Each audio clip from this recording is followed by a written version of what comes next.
बिस्मिल्लाहिर्रहमानिर्रहीम। महताब हैदर एक नए एपिसोड के साथ आपकी खिदमत में हाजिर है और एक पॉजिटिव चीज़ आपके साथ शेयर करनी है।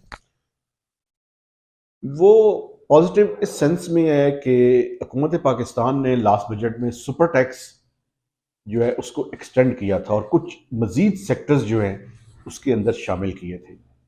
तो वो सेक्टर्स के लोग सुप्रीम कोर्ट में उन्होंने इसके खिलाफ एक अल्टीमेटली हाई कोर्ट और हाई कोर्ट से फिर सुप्रीम कोर्ट में ये केस लैंड हुआ और वो बुनियादी तौर पे उनका आर्गूमेंट ये था कि रेट्रोस्पेक्टिव इफेक्ट के साथ आप इस ये टैक्स नहीं लगा सकते।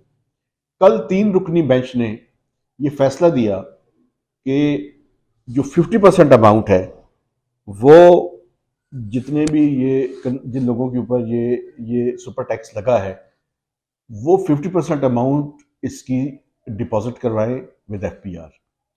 ये डेवलपमेंट इस हवाले से बड़ी इंपॉर्टेंट है कि ये एक ऐसे वक्त में ये डेवलपमेंट हुई है जिस वक्त आईएमएफ का डेलीगेशन टाउन में मौजूद है और वो हुकूमत पाकिस्तान से ये निगोशिएट कर रहा है कि पाकिस्तान के जो टैक्स रेवेन्यूज़ हैं उनमें शॉर्टफॉल है। आईएमएफ के बकौल आईएमएफ की जो असेसमेंट है उसमें यह है कि 7,470 अरब रुपए में कुछ तकरीबन 130 अरब रुपए का शॉर्टफॉल होगा। तो हुकूमत जो उनके सामने आर्गूमेंट कर रही थी कि 7,470 अरब रुपए हम हासिल कर लेंगे, क्योंकि जो रिसेंट डी वैल्यूएशन हुई है उसके बाद एफबीआर की वो तवक्को है कि 100 अरब रुपया उनकी जो रेवेन्यू है उसमें इजाफा हो जाएगा। लेकिन मैं अपने देखने वालों को ये बात बताना चाहता हूँ कि दिसंबर के दौरान एफबीआर को कोई 225 अरब रुपए की शॉर्टफॉल थी, लेकिन जनवरी में एफबीआर ने अपना टारगेट कोई तकरीबन 5 अरब रुपए से एक्सीड किया था। 533 अरब रुपए का या 533 का टारगेट था और जो एफबीआर ने कलेक्शन कर ली थी वो को 537 कुछ 4 अरब रुपया तकरीबन एक्सीड किया था टारगेट से। और एफबीआर का मौक़िफ़ भी ये था कि जो लिटिगेशन है उस वो हम उसमें जो मसाइल हैं ख़ासकर ये सुपर टैक्स और रेंटल इनकम पे डीम्ड इनकम पे जो है इस पे एफबीआर को कोर्ट्स में कामयाबी होगी तो ये सारे जो पैसे रुके हुए हैं ये रिकवर हो जाएंगे। अब ये जो सुपर टैक्स था एफबीआर के एस्टिमेट्स के मुताबिक कुछ 250 अरब रुपए ऐसे जमा में, तो अगर आधे पैसे भी आ जाए तो एफबीआर को इस टाइम बड़ी एक सूदिंग इसका इफेक्ट होगा और उन्हें अपना टारगेट अचीव करने में कामयाबी होगी। आईएमएफ ये कह रहा है कि आप एडिशनल टैक्सेस लगाएं। उन एडिशनल टैक्सेस को लगाकर एफबीआर का टारगेट फिर बढ़ जाएगा।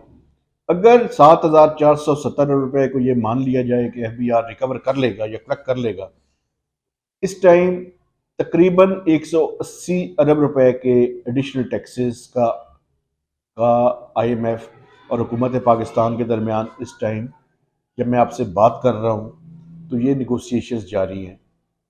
अगर 100 फ़र्ज़ करें 180 अरब रुपए पे इत्तफाक राय हो जाता है तो एफबीआर का टारगेट बढ़कर 7,650 अरब रुपए होने की तवक्को है। बातचीत जारी है। ये एफबीआर को एक कामयाबी मिली है, लेकिन अभी जो डीम्ड इनकम और रेंटल इनकम है लिटिगेशन कोर्ट्स के अंदर उसमें लिटिगेशन जारी है। अब देखना ये है कि ये इसको किस तरह से आगे लेकर बढ़ते हैं और एक ऐसे वक्त में कि जब आईएमएफ के साथ बड़ी टफ किस्म की निगोसिएशंस और पार्लेज और टॉक्स जारी हैं, तो देखना ये है कि एफबीआर किस तरह से अपने रेवेन्यूज़ की साइड को प्रोटेक्ट करता है। क्योंकि प्रॉब्लम ये है कि इस टाइम पाकिस्तान की टैक्स टू जीडीपी रेशियो इस पूरे रीजन में सबसे कम है और ये बड़े शर्म की बात है, लेकिन ये रियलिटी है। लेकिन एक बात मैं करके आपसे अपने देखने वालों से इजाज़त चाहूँगा। पाकिस्तान में एक बड़ा अजीबो-गरीब मुल्क भी है। आप ये देखें कि जो 80 टू 90% टैक्सेस हैं वो इनडायरेक्ट टैक्सेस हैं। मैं विदहोल्डिंग टैक्सेस को डायरेक्ट टैक्सेस नहीं कहता, ये भी विदहोल्डिंग टैक्सेस भी इनडायरेक्ट टैक्सेस हैं। तो कितना जुल्म है, इस मुल्क के अमीर टैक्स नहीं देते। और ये जो इनडायरेक्ट टैक्सेस है इनका सबसे बड़ा नुकसान ये होता है कि ये गरीब को ज़्यादा इफेक्ट करते हैं। यानी आप गरीबों से टैक्स लेकर अमीरों की अय्याशियों के ऊपर खर्च करते हैं। इलीट कैप्चर है इस मुल्क के अंदर।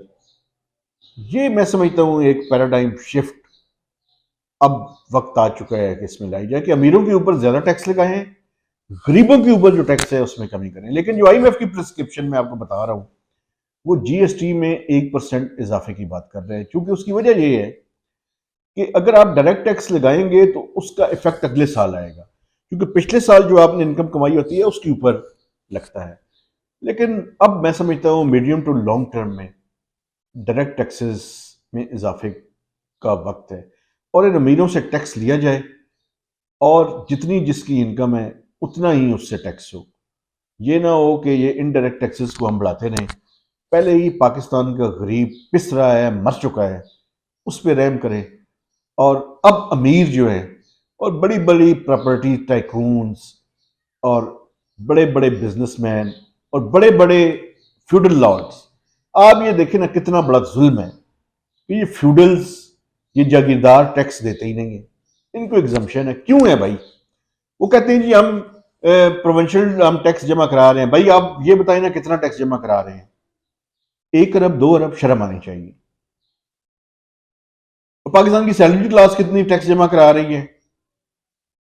अरबों रुपए, कम से कम 400 से 500 अरब रुपए। बाईस से शर्म है, मैं समझता हूँ ये जो सारी सूरत हाल है। और इस पे अब मेरे ख्याल में वक्त आ चुका है हुकूमत पाकिस्तान इसके बारे में, और इस मुल्क के जो असल वारिस और मालिक हैं, मैं मिलिट्री इस्टेब्लिशमेंट की बात कर रहा हूँ और जुडिशरी भी इसमें शामिल है, इस तरफ भी मुंह मोड़ें जनाब। असल मामला इस तरफ है और हम रोना धोना करते हैं, लेकिन जो असल मसाइल हैं उन पर हम काम नहीं करते। तो महताब हैदर को नई वीलाग तक इजाज़त दीजिए। खुदा हाफिज़।